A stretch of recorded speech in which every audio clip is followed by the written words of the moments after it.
Jonesy and Amanda. Jam Nation. Well, yes, the trial of Sean Diddy Combs is in full swing in New York.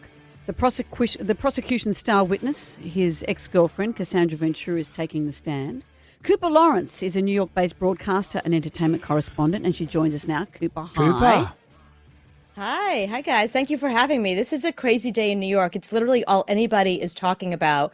We've been waiting for this trial for so long, and it's really hard to get in. People are waiting forever just to get a sight of somebody walking in and out. To get to see like who's there. Is J-Lo coming?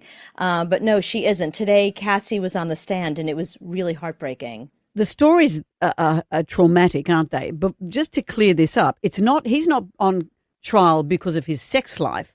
It's because of illegalities around that.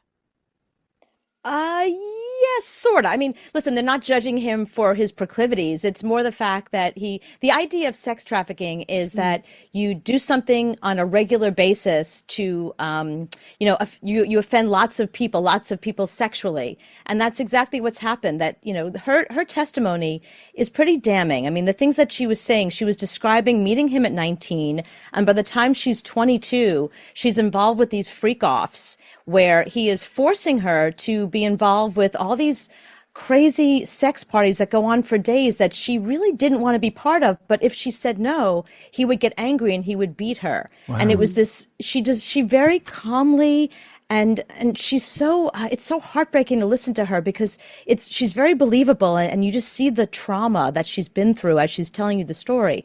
But for so many years, he forced her.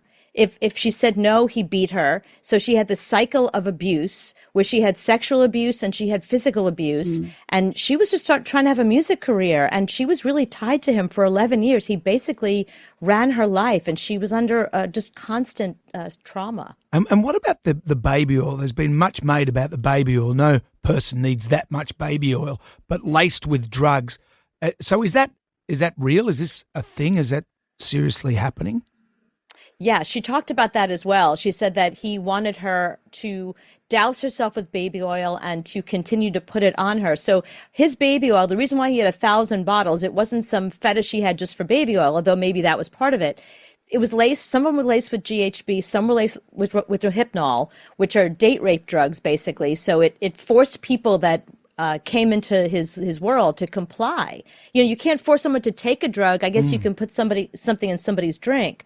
But if you just say put baby oil on, they wouldn't suspect that there's drugs in baby oil. It's maniacal, but that's exactly what he did. And she said, after a while, it was so hard for her that she was ready for the drugs and she wanted them just so she can zone out and not be there for these horrible experiences that he put her through. You said that people are watching to see which celebrities will turn up. A number of celebrity names have been mentioned, Mike Myers, Jamie Foxx. They're not implicated necessarily in any wrongdoing at this stage, are they? They may just have been present at the parties.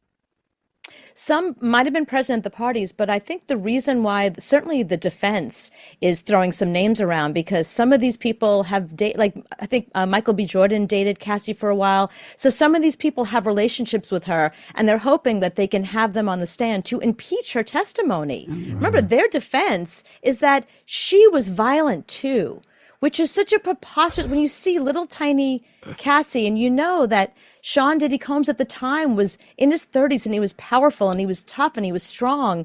It's hard to believe that she was the one that was the perpetrator, but that is how they're going to portray her, or they're going to try to portray her that way. There's been much made about his grey hair. Right.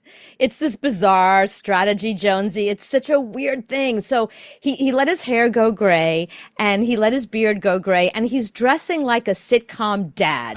He's not wearing Gucci. He's not wearing Versace. He's wearing a sweater, like a very nice clean sweater pulled over a button down, and his pants are too big. And he's trying to play to the jury like, I'm like your dad. I'm an old guy over here. I couldn't have done these horrible things I'm being accused of. It's a strategy that Weinstein did, and now it's something that Combs is also doing, and it's such an obvious strategy because we all know what Sean Diddy Combs looks like. But he's using this gray hair. Bill Cosby defense. Yeah, he's thinking it worked for Cosby. Surely it sure did. Work for me. Well, Cooper, that's great. Thank you for joining us. Yeah, I mean, this is a very difficult trial to watch. Of all the celebrity trials that have gone down, this one is just absolutely heartbreaking because everyone's story is traumatic. It's not like it's just violence and you just could sort of put that in like another category. This is real trauma that's being described on, and it's not just Cassie, it's other witnesses that are coming forward. It's the start of a slippery slope. All right. Well, thank you. We'll probably cross back with you further down the trial. Thank you so much, Cassie. Thank you for having me. Thanks, Cooper. Cassie. Thanks, Cooper. Cooper Lawrence there. Thank you, Cooper. Yes, and thanks, Cassie. Thanks, Cooper. Take it easy.